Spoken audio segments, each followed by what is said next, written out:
I'm Dr. Ralph Blackstone. I'm an anesthesiologist here in Clearwater, Florida, and a former emergency physician.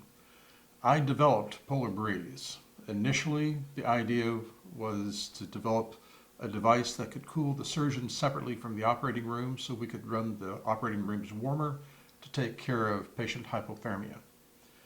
However, when discussing this with my partner, she came up with the idea of testing this first in firefighters because even if surgeons do get somewhat crabby about being overheated in the operating room, firefighters are literally dying from overheating.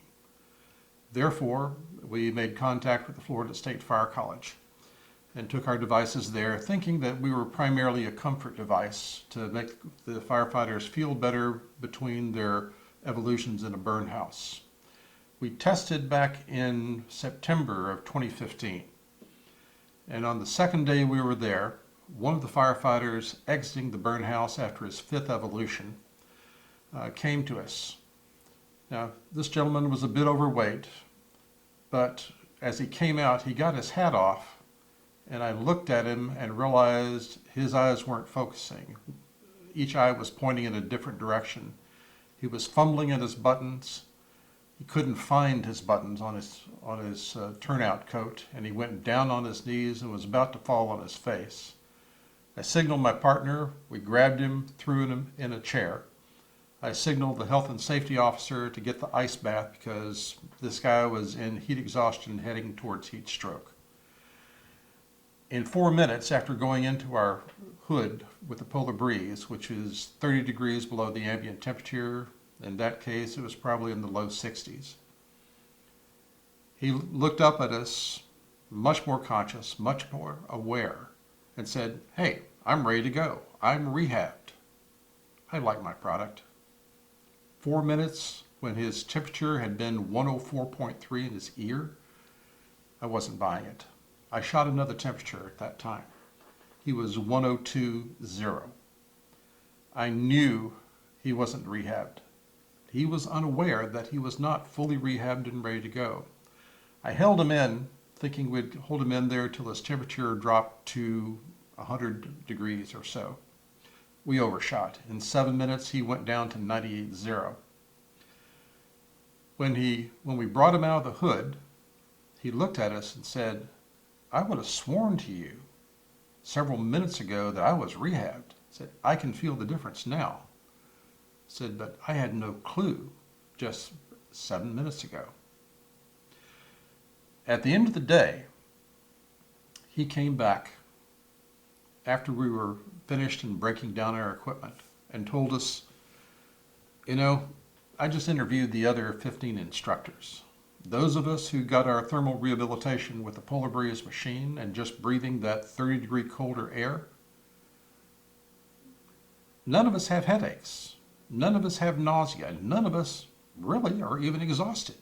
That's something you expect out of every burn day. But none of us who rehabbed with Polar Breeze have that today.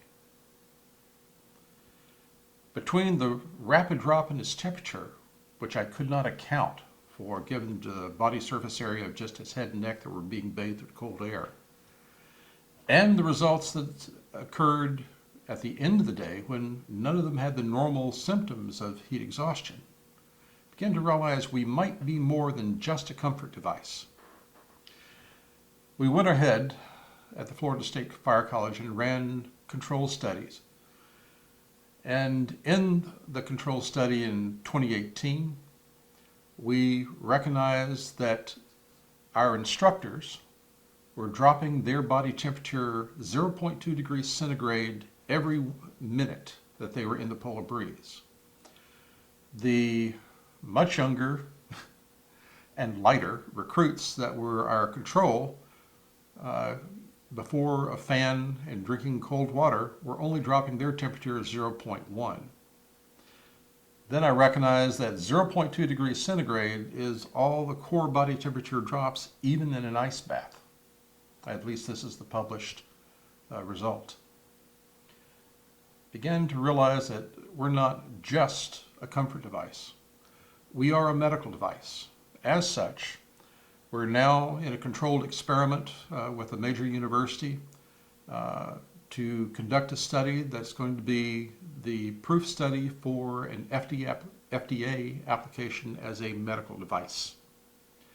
Therefore, we expect sometime in 2020 to be certified as a medical device for thermal rehabilitation and the treatment of at least heat exhaustion and thermal stress illness. Polar Breeze is a microenvironmental air chiller. I developed the idea and we just received our patent on this idea. This is a modification of the components that normally comprise an air conditioner, except we reroute our airflow pathway under pressure through a very long cooling axis. This is how we get 30-degree lower temperatures from our output than the ambient temperature around us. Therefore, as it was at the Fire College, a 92-degree day, we get 62-degree air coming out. And if you can imagine, exercising in 90-degree weather versus exercising in 60-degree weather, you don't tire nearly as easy in the 60-degree weather. Polar Breeze works because we cool the head and we cool all the facial veins and scalp veins that dump right into the cavernous sinus of the brain. That way we actually cool the thermoregulatory center of the body, the supraoptic nucleus of the anterior hypothalamus. When the supraoptic nucleus of the anterior hypothalamus gets overheated, that's when you really drop into thermal stress illness, such as heat exhaustion, and it always occurs when you get into heat stroke. By cooling the head preferentially and cooling the brain this way, we help prevent dysregulation of that supraoptic nucleus, and we restore thermoregulation for the body. More importantly, what we realized was we cool much faster than we should be able to cool just over the skin of the face and neck alone. That's when it finally hit us. That what we're actually doing is we're having our users breathe the cold air into their lung. The lung is separated from the bloodstream inside it by just the cell wall thickness of the air sacs, the alveoli, in the lung. And because the surface area of the lung is some 59 times that of the entire body, and all the blood flow in your body goes through the lung once every 45 seconds, we actually wind up cooling your bloodstream and thus the user from the inside out. And the first organ that gets that cool blood flow, and 25% of it at that, the brain. That way we actually preferentially cool the brain and help restore thermoregulation by the supraoptic nucleus of the anterior hypothalamus and help keep the person out of thermal stress illness, heat exhaustion, and probably even heat stroke. Polar Breeze has now been picked up by several major city fire departments in the United States, as well as the Department of Defense, especially for their hazmat teams. Here, we're able to cool first responders inside their Class A hazmat suits with no alteration to the suit, where they can normally last up to 25 minutes inside the suit before heat exhaustion begins to overtake them and they have to come back out. They're now lasting 45 minutes and they're coming out primarily because they're exhausting their self-contained breathing apparatus tanks. By lowering the temperature inside the suit by 30 degrees, we buy quite thermal relief for them at the time, and it retains that coolness even as they move out of the green zone into the red zone.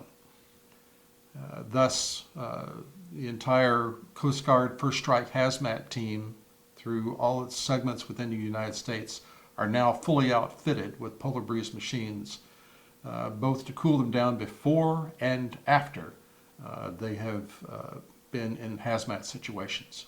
Polar Breeze is proving itself the most effective thermal rehabilitation ever. However, few people ever believe it until they try us. So, give us a call. You can call us at 877-474-2841, or the website is polarbreeze.net. You can also write us Jamie, Jamie, at polarbreeze.net to answer any questions you may have. Prepare to be amazed.